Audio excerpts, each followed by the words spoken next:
안녕하세요. 문경대학교 널스스타인조와 상주적 십자가 함께 제작하여 만든 맘스 캘린더입니다.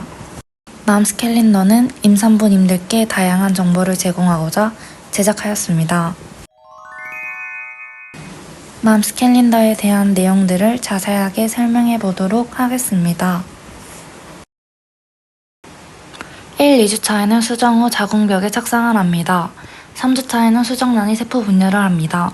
4주차에는 태아의 신경관이 형성이 됩니다. 보통 아이의 크기는 0.1에서 0.2g입니다. 이 시기에는 중요한 신체 기관들이 만들어질 준비를 합니다. 아이를 위해서 먹을 것에 특히 유의해주세요. 임산부에게 좋은 음식으로는 입덧을 완화시켜주는 음식, 엽산이 풍부한 음식, 깨끗한 양수를 만들기 위한 음식, 태아의 성장을 위한 음식, 비만과 변비를 예방하는 음식, 빈혈을 예방하는 음식 등이 있습니다. 임산부 신체 변화로는 한기, 변비 증상이 나타나고 기초 체온이 높아져서 열감이 느껴지고 나른해집니다. 이달에는 소변 검사를 해야 합니다.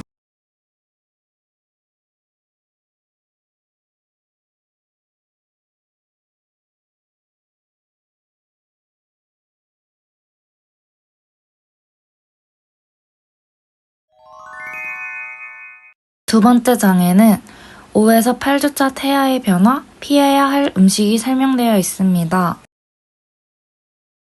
5주차에는 뇌와 척수가 만들어지고 6주차에는 뇌가 발달합니다. 이때부터 심장소리를 들을 수 있습니다. 7주차에는 태아의 심장이 만들어지고 8주차에는 팔다리가 세분화됩니다. 태아의 크기는 0.2에서 2.4cm, 몸무게는 1g 이하입니다.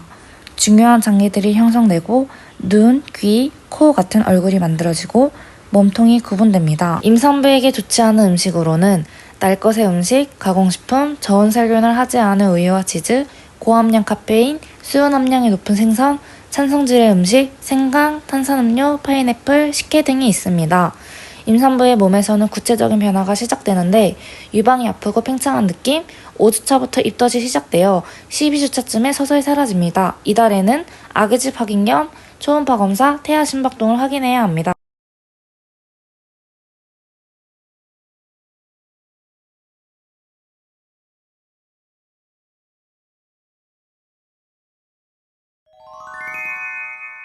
세 번째 장에는 9에서 12주차 태아의 변화, 피해야 할 약물이 설명되어 있습니다.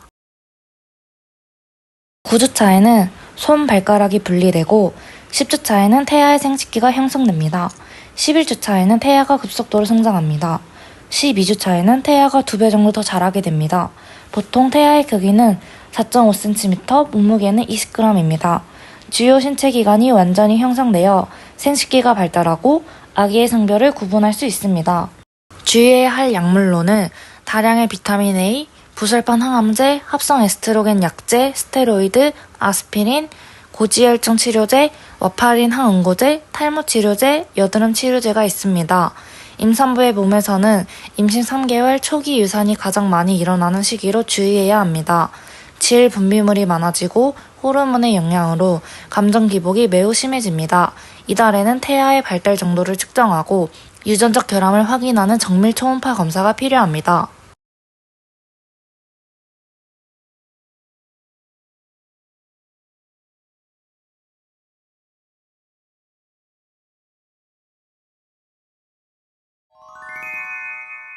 네 번째 장에는 13에서 16주차 태아의 변화, 산전산후 테라피에 대해 설명되어 있습니다. 13주차에는 얼굴이 완전한 형태를 갖추기 시작하고 14주차에는 태아의 성별 구분이 가능해집니다. 15주차에는 태반이 완성되고 16주차에는 근육과 골격이 단단해집니다. 보통 태아의 크기는 12cm, 몸무게는 110g입니다. 태아의 몸에 솜털이 나기 시작하고 움직임이 활발해지고 근육이 발달하여 팔다리가 두꺼워집니다. 뱃속에서 삼키고 빠는 동작을 연습하기 시작합니다. 산전 테라피는 임신 16주 이상부터 임신 안정기에 들어가므로 16주부터 시작하면 좋습니다. 몸의 근육과 신체 부위의 긴장감을 풀어주어 몸의 불편감과 통증을 줄여주고 신체적 정신적으로 많은 변화를 경험하는 임산부와 그 영향을 고스란히 받는 태아를 위해 필요합니다. 임산부의 몸에서는 임신 4개월로 자궁이 커지고 몸무게가 증가하고 배가 나오기 시작합니다. 앉았다가 일어날 때 어지러움과 현기증을 느낄 수 있으니 조심하셔야 합니다. 호르몬 분비의 변화로 피부가 가려운 임신성 소양증이 나타날 수 있으나 이는 출산 후 사라지니 걱정하지 않으셔도 됩니다. 이달에는 초음파 검사와 소변 검사를 해주셔야 합니다.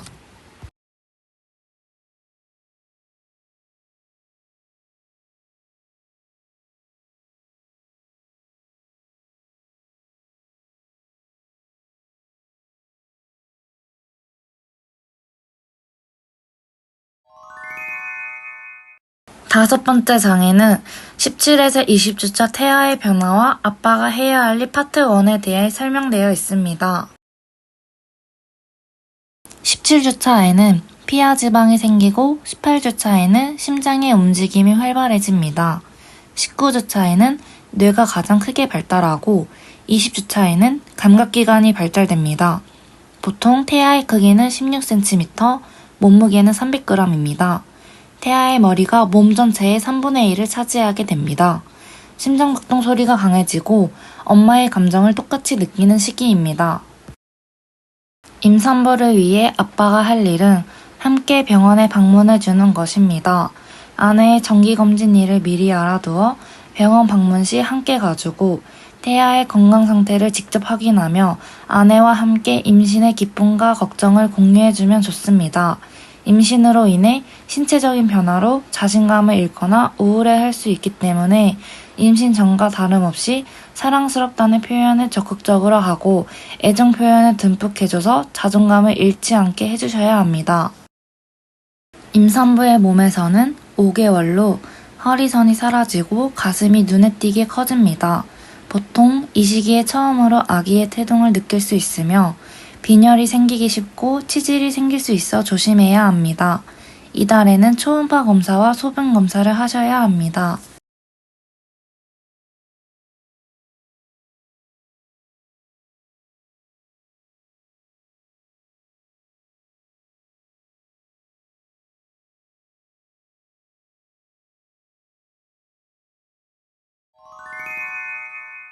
여섯 번째 장애는 21에서 24주차 태아의 변화와 아빠가 해야 할 일 파트 2에 대해서 설명되어 있습니다. 21주차에는 태아의 소화기관이 발달하고 22주차에는 태아의 골격이 완전히 잡힙니다. 23주차에는 신생아의 모습과 비슷해지고 24주차에는 소리에 더욱 민감해집니다.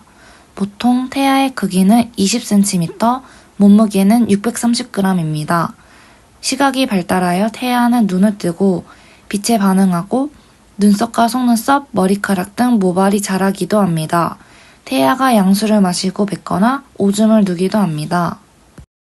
뱃속의 태아는 아빠의 낮은 음성에 귀를 기울이기 때문에 태아에게 동화책을 읽어주거나 배를 쓰다듬으며 아기와 교감하는 것이 좋습니다. 담배는 태아에게 해롭기 때문에 금연하도록 노력해주세요. 임산부의 몸에서는 6개월로 아랫배가 많이 불러오고 자궁이 커지면서 정맥류가 생길 수 있어 주의하셔야 합니다. 체중이 5에서 6kg 정도 증가하고 다리가 저리고 부을 수 있습니다. 이때 다리 마사지를 해주시면 좋습니다.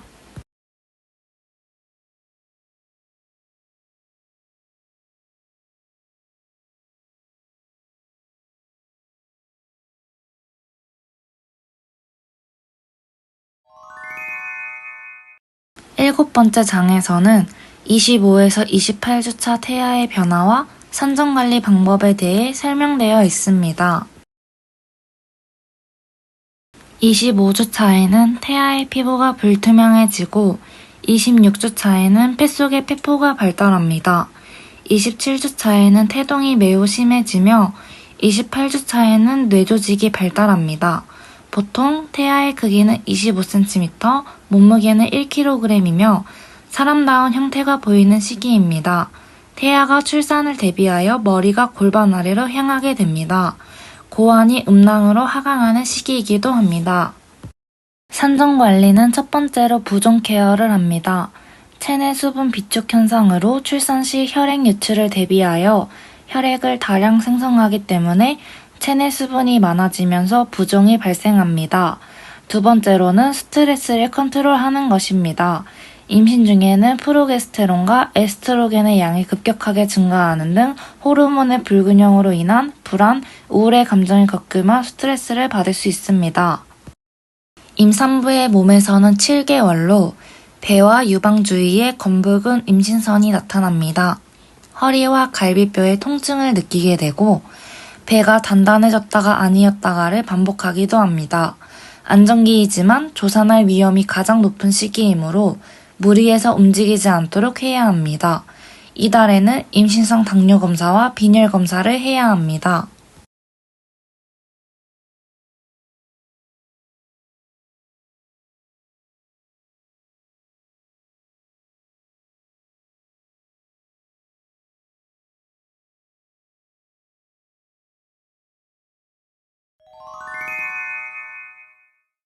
여덟 번째 장에서는 29에서 32주차 태아의 변화, 산후관리 방법에 대한 설명이 되어 있습니다.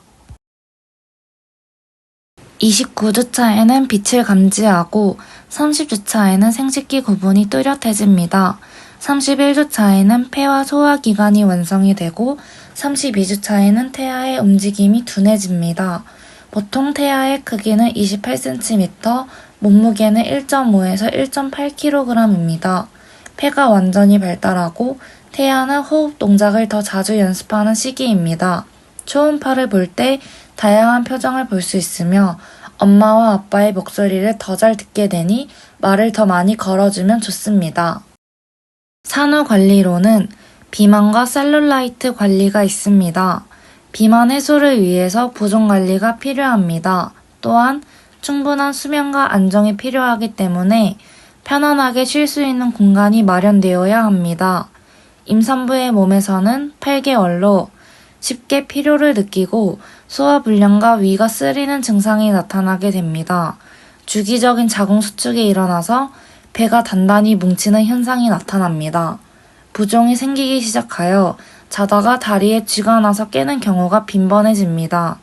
태동이 강해져서 잠잠을 못 이룰 수 있습니다. 이달에는 초음파 검사와 소변 단백뇨 검사를 해야 합니다.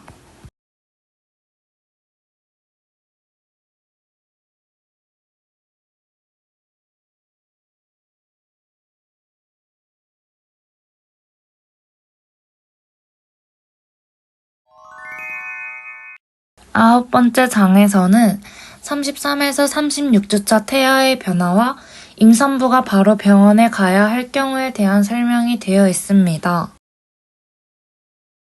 33주차에는 양수를 마시며 호흡하고 34주차에는 머리가 자궁 쪽으로 향하게 됩니다. 35주차에는 분홍색을 띠며 36주차에는 신체 기관이 거의 다 자라게 됩니다. 보통 태아의 크기는 32cm, 태아의 몸무게는 2에서 2.5kg이며 아기의 피하 지방이 증가해 전체적으로 통통해집니다. 손과 발톱, 머리카락이 자라고 성기도 완성됩니다. 아기가 세상에 낳을 준비가 거의 완료되었으니 마음의 준비를 하세요.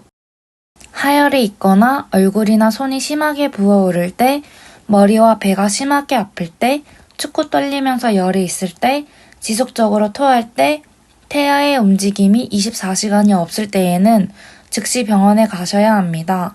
임산부의 몸에서는 9개월로 가장 힘든 시기이며 자궁 저부가 명치 부분까지 올라가 위와 폐를 누르고 숨이 쉽게 차고 속쓰림이 심해집니다. 질 분비물이 더 진해지고 점액질이 많아집니다.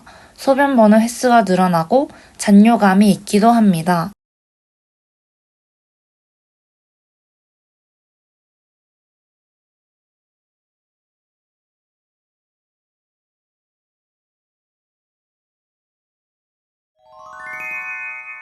열 번째 장에는 출산 가방과 좋은 남편의 바람직한 자세에 대한 설명이 되어 있습니다. 아이를 낳으러 갈 때 출산 가방 또한 중요한데요. 출산 가방을 무엇을 어떻게 준비해야 될지 모르는 임산부님들을 위해 What's in Mom's Bag 체크리스트를 만들어 보았습니다. 이와 더불어 좋은 남편의 바람직한 자세 10가지에 대해 설명해 보겠습니다. 입덧하는 아내를 위한 음식 준비해주기, 산부인과 같이 가기, 임신, 출산 공부는 같이 하기, 아기와 대화를 하는 아빠가 되기, 칭찬하기, 피로 풀어주기, 출산 준비는 항상 같이 하기와 같은 자세가 있습니다.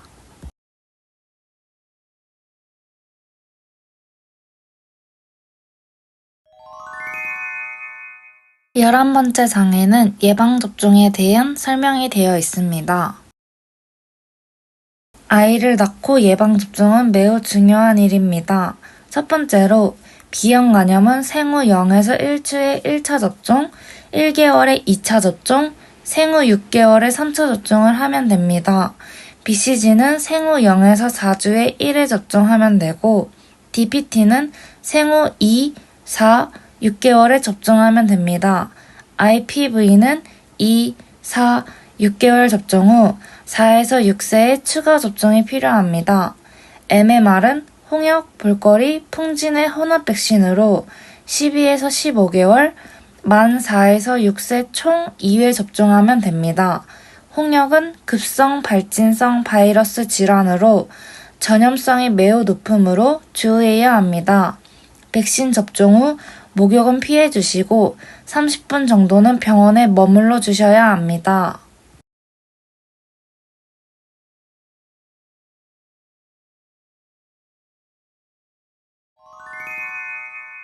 12번째 장에서는 출산과 관리 탐구를 주제로 Q&A에 대한 설명이 되어 있습니다. 초유는 아기가 태어나고 바로 먹어야 하나요? 를 많이 질문해 주셨는데 젖이 놀지 않아도 출산 1시간 안에 젖을 물리는 것이 좋습니다. 먹이지 않고 방치하게 되면 전신에 열이 심하게 나며 유방이 퉁퉁 붓고 전몸살이 시작될 수 있습니다. 출산 후 3, 4일 동안은 유방을 청결하게 관리하면서 초유가 나오는 대로 먹이고 아이가 먹고 남은 젖은 유축기로 모두 짜내서 유방을 비워야 우열이 생기지 않습니다. 두 번째로 많은 질문이 분만 후 3에서 7일은 누워 있어야 하나요? 였는데요.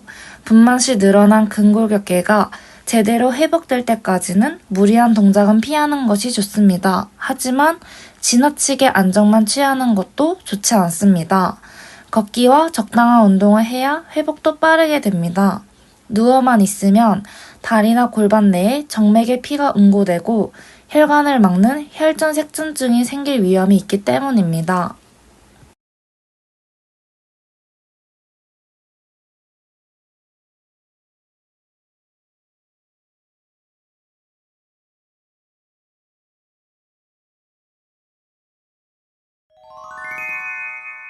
맘스 캘린더에 대한 설명이 끝났습니다.